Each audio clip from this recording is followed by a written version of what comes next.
Okay, so good evening, everyone. This is Farooq Malik, your host for tonight, and we are with none other than Anthony Lee. He's the former CEO of Signalytics, former content manager at Helium 10, and former COO of Sixleaf. First of all, I'd like to thank Anthony for coming all the way from United States to us in this amazing group of 500,000 plus people who are Amazon sellers, and we'll be asking different questions to Anthony Lee. He's a seven-figure seller himself. He has done a lot in Amazon work, and tonight we're going to be asking him a lot of questions about how influencer marketing can help us to rank our product, and so many other questions like that. So starting from the first question, I'll be going with Anthony. I'd like to ask, first of all, what shall be the launching strategy for 2021 in a condition where we have an inventory restriction of 200 units? My first question to start with, please. Yes. Okay. First, thank you so much for having me. It's an honor to speak to you and your group. Diving right in to answer that question, that's a tough one, especially because, I just launched a new brand with somebody. Like we're experiencing this right now. The thing is when we launched, our first inventory order was capped at 200. Our second inventory order was capped at 200. However, our third jumped up to over 500. Okay. So the strategy for this new product that we are introducing, that was the one product. Now we have another product, is running smaller launches for the first two inventory orders. So essentially how this is going to go is the very first inventory order for 200 units. We want to try and secure the ranking, right? We want to see if we can do it within that limit, and then just be as quick as possible with getting the next order, inventory order in. So we actually have the goods sitting in California waiting for when we can create the shipment in Amazon and send it in. So this should work with this product. If it was a more competitive product, then we would just keep with our strategy for the second 200 order in hopes that by the time we get to 500, we can, we have organic ranking. So how we did it with the first product, because it was very, very competitive. This is exactly how we did it. We got a coupon influencer from Instagram that had over 150,000 followers. Okay. And we did starting from the very first inventory. For the very first inventory, and then we did a deal, a small discount deal. I think it was 40%. We raised the price a little bit, so we still had a small margin of profit. Okay. It was small though, but we didn't lose money on it, right? The 40% taken off still left us with, I think, $4.50 per unit. So we did a promo with him, and 150 units that day. First day. The next day, 30 more units went. Then we found a smaller influencer and did the same thing so we could sell out of the last bit. Immediately, we sent in 200 more units. Again, this is a very, very competitive product. So on the second inventory order, we found two more big influencers. Each, their audiences took about 80 to 100 units apiece. We got rid of that second inventory order. Okay. Then we had 500. We were ranking okay, but we weren't where we wanted to be. So now, once we had enough inventory, and remember, we haven't lost money yet, then we decided to start doing like normal rank strategies and things of that nature. So that's how we did it. That's how we're going to do it again with the new product, just because we got to get through the inventory. No PPC. Let me rephrase it. No PPC. Nothing. Just one influencer in the first inventory, perhaps the 2-1, right? And the first one was for 150 units, for example. You can't be certain about the exact number of units you're going to be selling with that influencer, but approximately around 150 for the first one, because that was a big one, right? Mm-hmm. And then you hired a small one for 30 or 40 more units, right? And then certainly you pumped in 200 more, and then you hired new influencer for the second lap. And That's right. in the second lap, you went for another influencer, and they helped you for 80 units. And then obviously there must be organic sales by that time as well, a little even though, but there must be. And then till the third lap, you were already ranked, and there was no need for any influencer over there. Just the normal ranking things like PPC or maybe giveaways a little or something like that, right? Yeah. So we turned on for the once we had enough inventory, we turned on PPC. So we had a very, very small budget for automatic campaigns from the beginning, just to gather data and stuff. But we actually turned on like real, I guess, PPC campaigns after we had enough inventory after the first 2 rounds of the influencers. Obviously, you had reviews as well then. Yeah, we started getting a couple. And then, so I think by that point, on top of that, we did sign up for Vine, although for that product, Vine only gave us one review.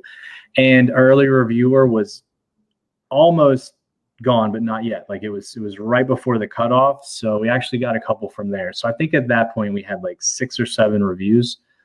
And then, so we turned on PPC for real. And then we actually focused on TikTok influencers. And the reason we did Instagram first and then moved to TikTok is because Instagram, it's like it's there and then it's gone, right? Okay. So you're really only going to get it the day that it's posted, maybe a little the next day. That's right. TikTok, all the videos have like a 90-day half-life. So on TikTok, it was going to be steadier, repeatedly, because every day new people were going to see the videos. So that's when we did our TikTok influence. Has a loop of sales.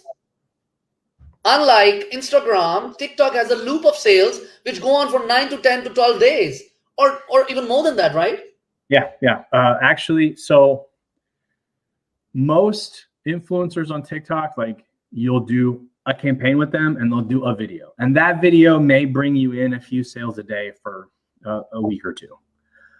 But if you can get somebody to really work with you, what worked for us is we found a pretty influential TikToker to do a promo video 4 times, once a week, every Friday.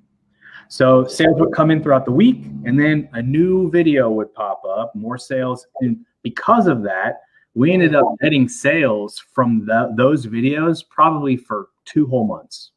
Oh my God. Okay. And is worth it? The most important question, does it worth it? The amount you pay to them against the amount you're earning. Because even if you don't earn in the beginning and you lose money, that's what our school of thought is, that even you keep on investing in the start, because every business in the world has to be, you have to invest in that business initially to get some money out of it. It's nothing like you start earning the very first day, right? It's investment cost of doing business initially, and then you come on the break even, and then you start earning. That's how the cycle goes practically. But you're telling us that you did not lose money actually in this strategy too much. Not on that launch. We didn't lose any, actually. We spent a grand total of $1,400 on influencers, and we generated, I want to say, $6,000 in profit. 1,400, is that it? I mean, don't tell me, because if we go on giving away the units, like 500 units maybe on rebate key or ManyChat or something, you end up losing maybe $4,000 to $5,000 and and still the rank is not actually as good as you said. Well, here's the thing. There's a couple things. One, rank took a lot longer in this strategy because we were using a little bit of a discount. So we slowly climbed those ranks and we got within the top 10, but that took probably a handful of influencers going out of stock a couple times and like 5-6 weeks to actually get to a stable place, right? So it does take a little bit longer. And then also this particular product was just a really good for the audiences on social media because it was geared towards a younger audience. So it doesn't always work that way. Like you won't always find somebody with a lot of followers do a promo and then get 150 units. So that part can be product dependent. So there's layers to it. But if you have a novel product, something cool, especially something that younger people can use, social media influencers are fantastic for that. You do have less control over how many units go out, but you can usually let go of those products at a discount, but still make a profit, because younger buyers, like, the discount method that type of marketing actually works with them. That's how we were able to raise the price and then discount it like retail stores do. And that was able to pad us like a little bit of a profit margin in there. So it can work. It really just depends on your situation and the kind of products that you offer and the market that you cater And to. obviously, when you raise the price and you lower it down, you get that line as well. That's right.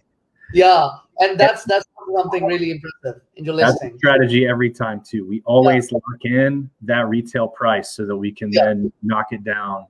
MSRP, like that's step one, is always got to be, you got to find a way to lock in that. Yeah, getting a line on a higher price and showing the lower price, it really makes your listing beautiful.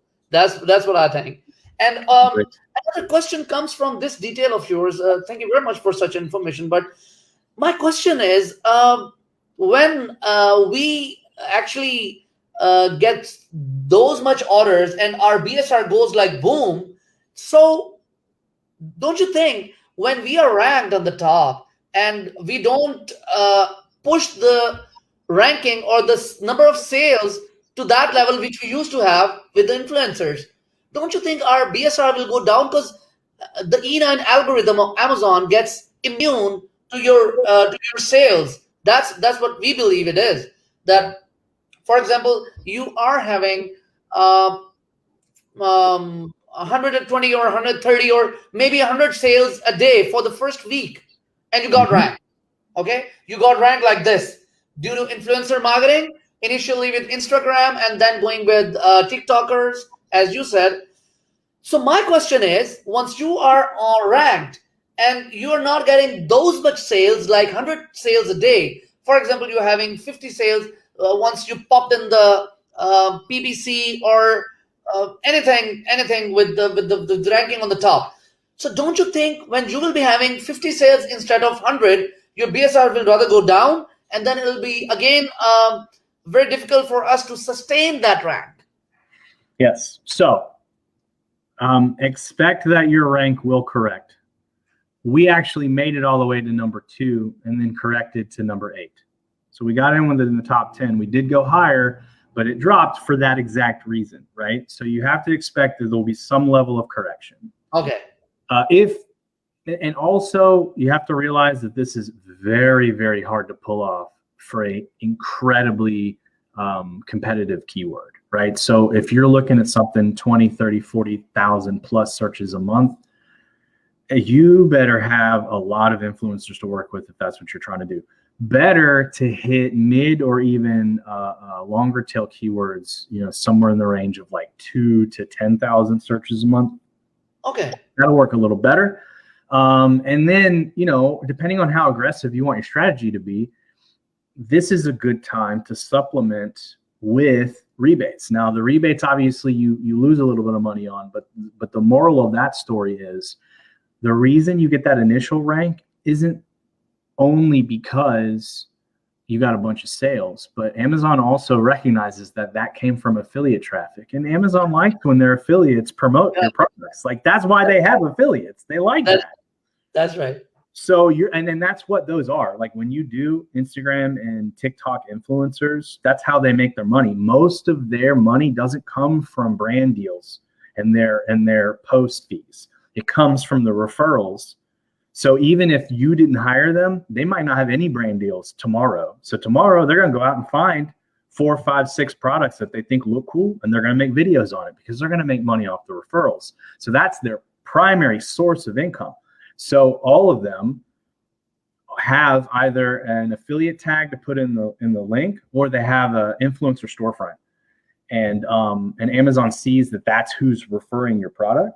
And so, yeah, I have a theory that they give it a little bit of a boost And that's the reason why you see such dramatic change in your rank for at least a little while, because they're like, hey, it's a hot product with our affiliates, especially when they see multiple.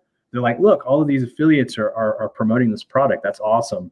And that kind of gives you like a little bit of room. And then if you can swoop in there and actually make enough in organic sales, you can maintain a good amount of that rank, I believe. So you mean that coming down to number 8 or number 10 should always be in our mind, and going right away to second and coming down to 10 and then sustaining that 10 and going slowly to second or third or fifth. That makes sense. Yeah. So if you can flip the launch strategy depending on your situation. If you have a product that you can do really well with influencers, then it might make sense to start with the influencers, do like we did, get up, drop a little bit, and then do your rebates, because it's going to be way easier to rank higher if you're like at 10 or 15 or 20 already, right? Okay. However, if your product moves a little bit harder with the influencers, but you have to get through those inventory levels, then it might make sense to run the rebates first, get through the 200 units, and have a really good, inconspicuous review follow-up, so you can gain a bunch of reviews before you start using influencers. And the influencer traffic might not be as great, but at that point, you're still going to get some attention from Amazon for having affiliates push your product. You will be much better ranked, and you'll be in a better place to convert because of all the reviews. So you can flop it depending on the product. And, you know, ultimately it's whatever makes sense to you and your business. But I think that I advocate for using both. I mean, I teach people to do both things because I think that there's a very, very big value to the investment in organic sales with search, find, buy, or routing the traffic through like Google or something, but essentially getting full price sales. And then there's also a great value to having those influencer sales come in over time from affiliates, and then also like existing on this other platform where it's constantly being seen. So you mean both the thing works? The way the first strategy works, initially going for the influencer and then going for the rebate and PPC, works more better, and that is actually a more aggressive one, the first one. And the second one is not that aggressive. You know, yeah. If you go step by step, kind of, then you go with the rebates and the reviews first, and then you go with the influencer and the PPC. But if you want to go aggressive, Amazon loves the outside traffic, so they love the influencer affiliates, and it actually ranks you super high. And then you go like this, boom, and then you go with the rebates and a little rebates and obviously the PPC. Okay, that's great. So a question comes now. Facebook is suspending pages these days and ad accounts which are using ManyChat's launches. So how can we counter that? Any strategy you would recommend about it? Okay, so I am just as frustrated as everybody else with Facebook for sure. And I've been searching for ways to get past this problem. Okay. And I think I've come to a couple of different conclusions. Still testing a lot of this stuff. It definitely takes patience and a lot of testing.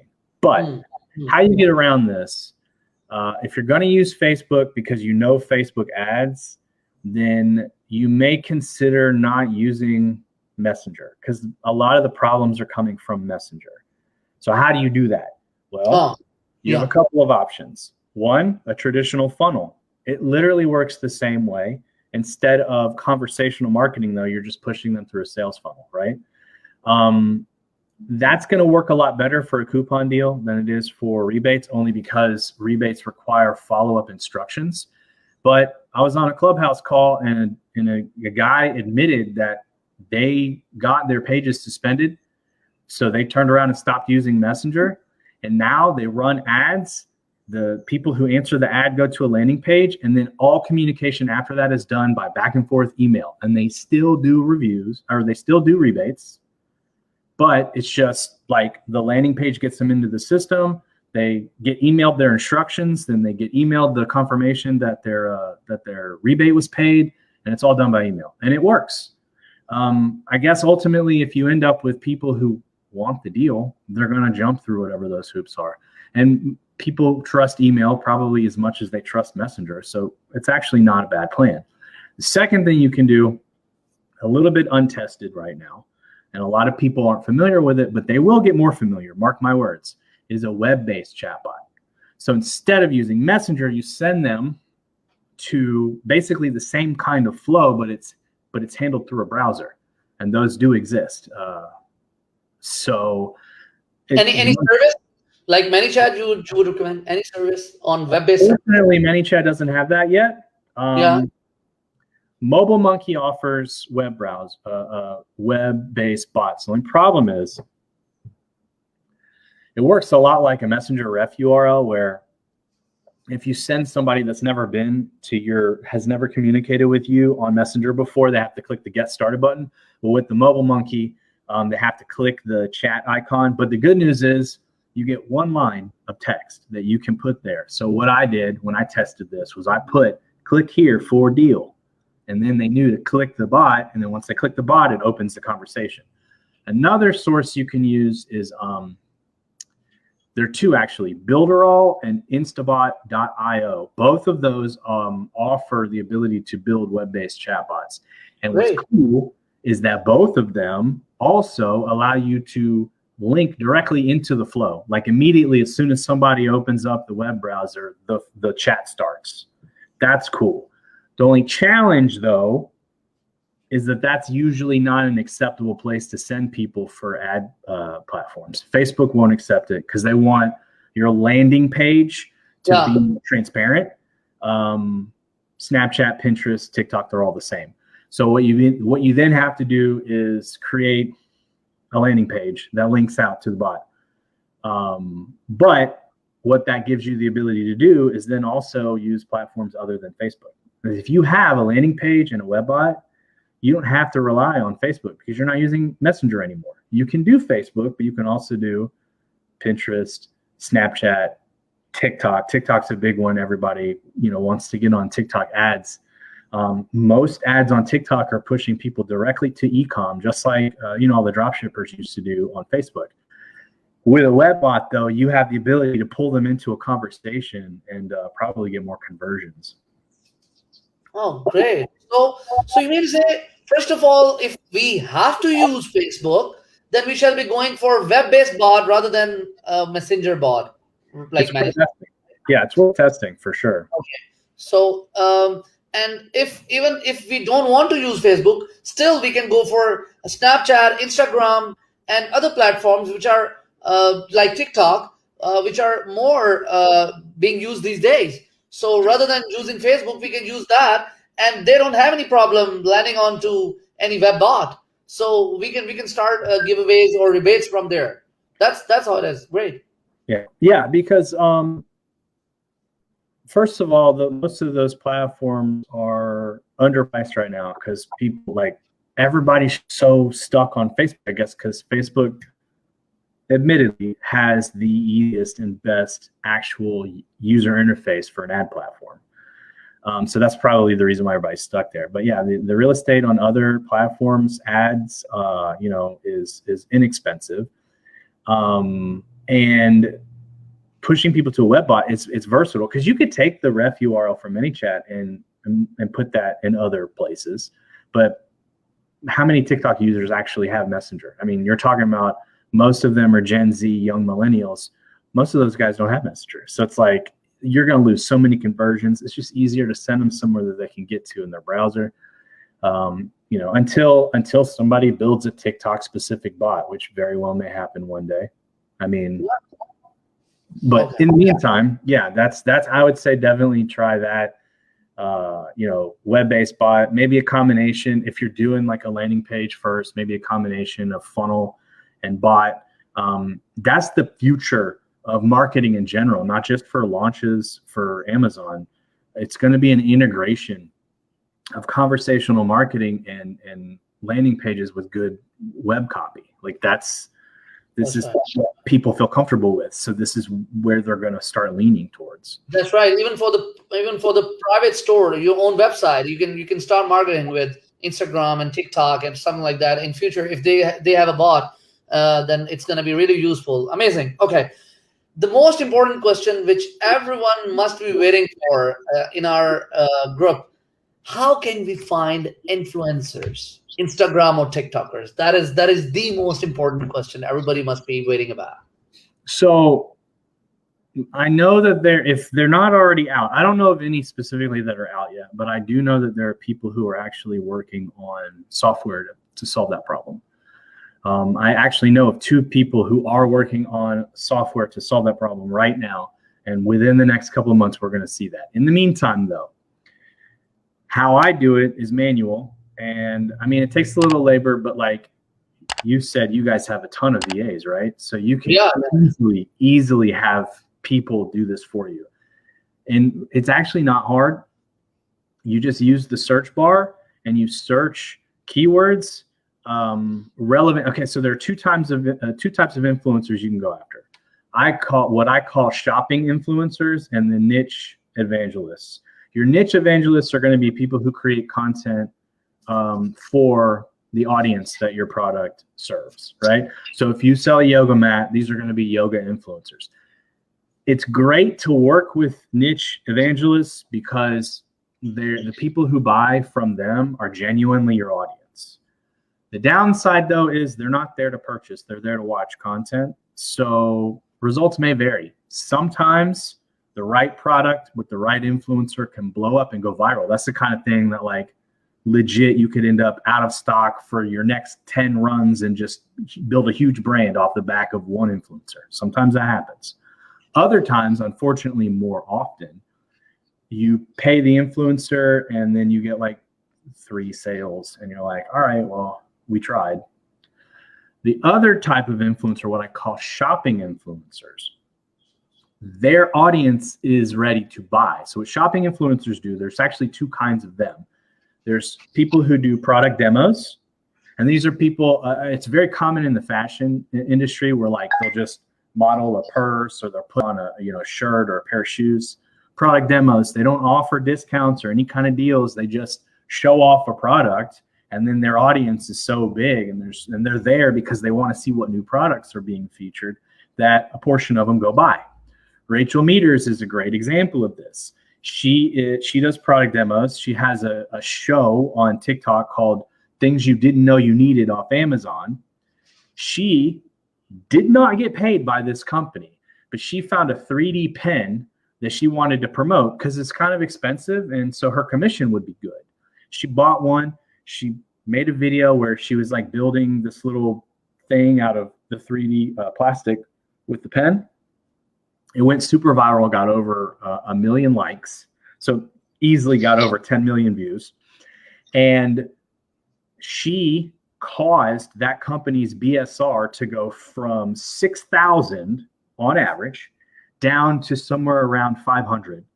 Oh. They sold 10,000 units almost immediately, totally out of stock, had to turn around and do a whole huge inventory order to keep up with that. That's when it goes well with a shopping influencer. The other kind of shopping influencer, aside from product, product demos one, are coupon influencers. And these are people, again, they have an audience that's ready to buy.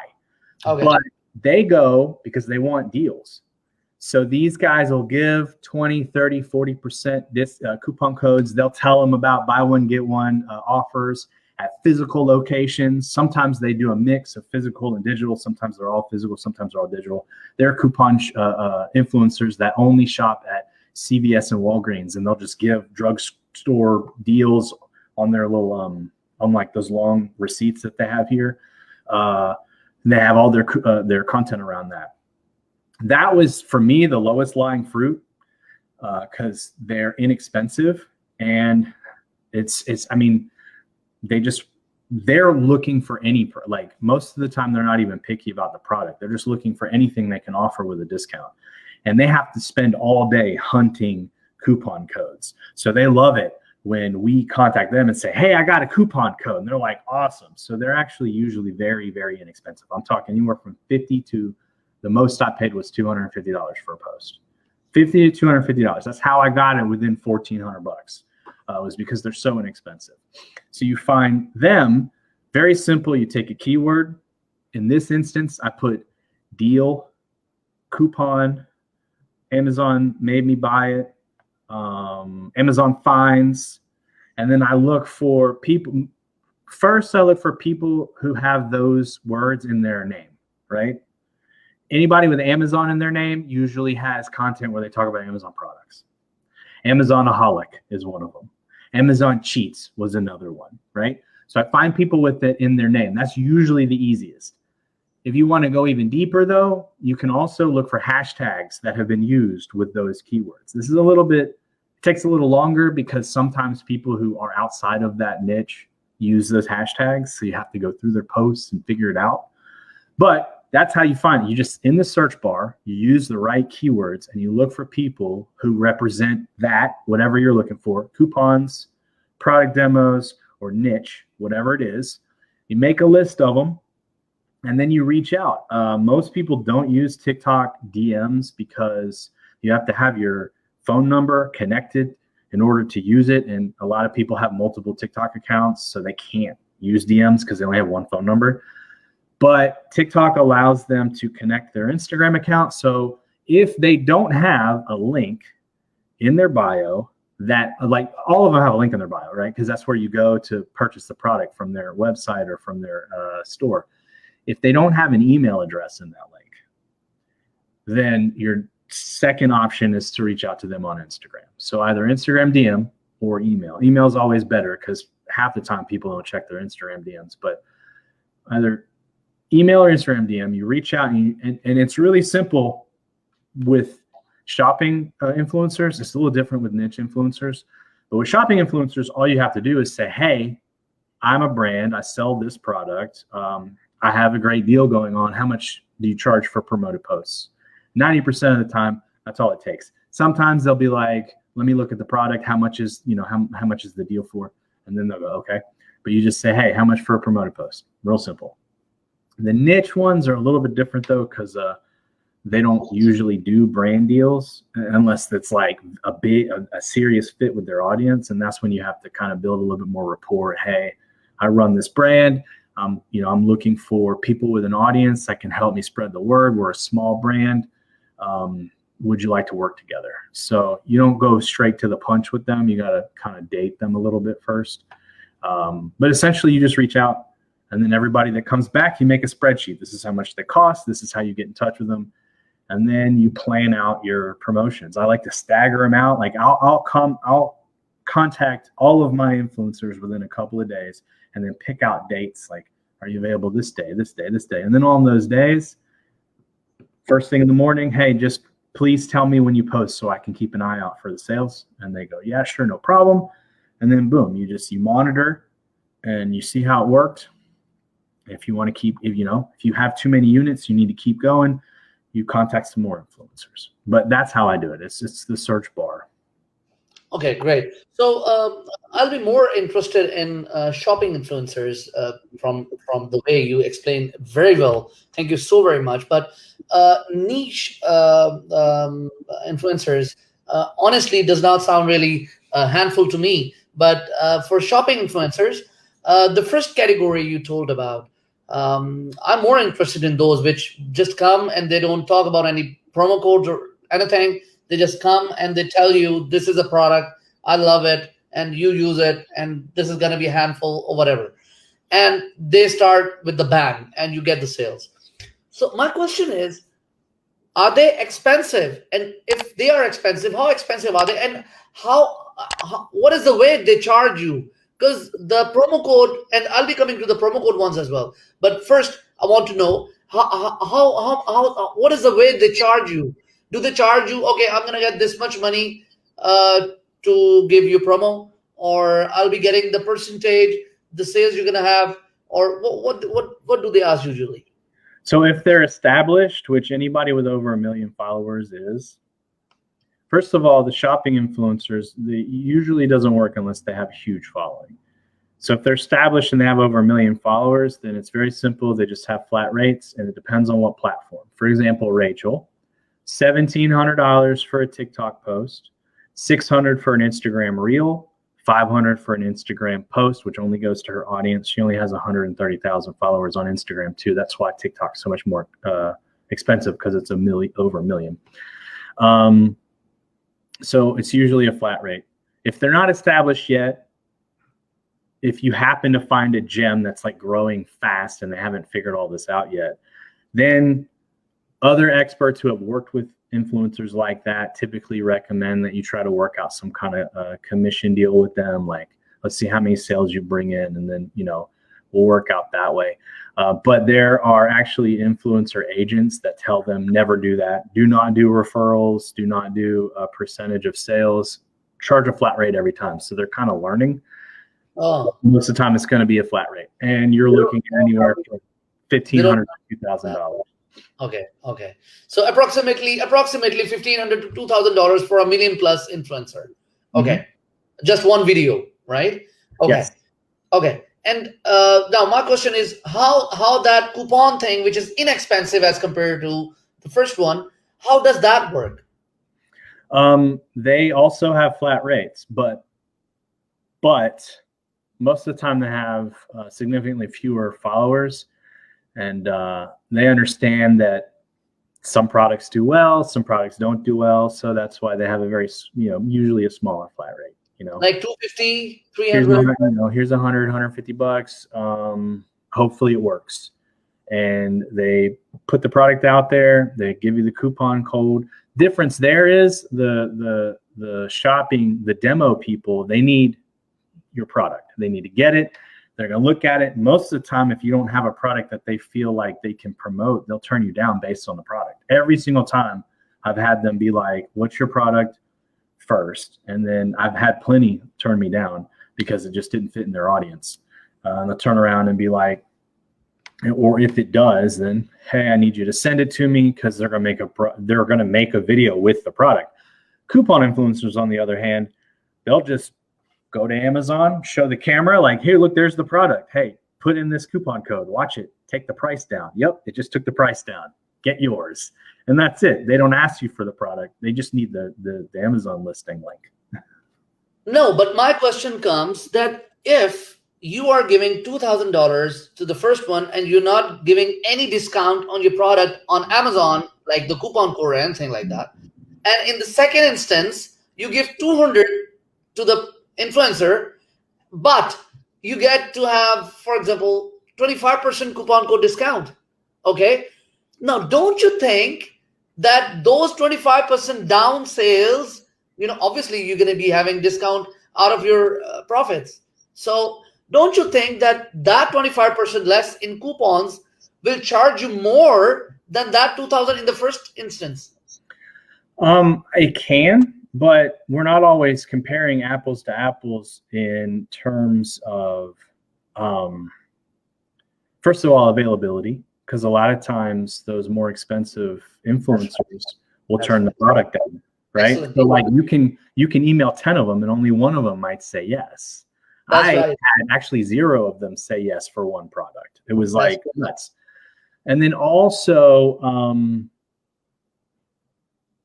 with that limited availability, you come over here with all these coupon influencers and get, easily 10 of them to promote your product.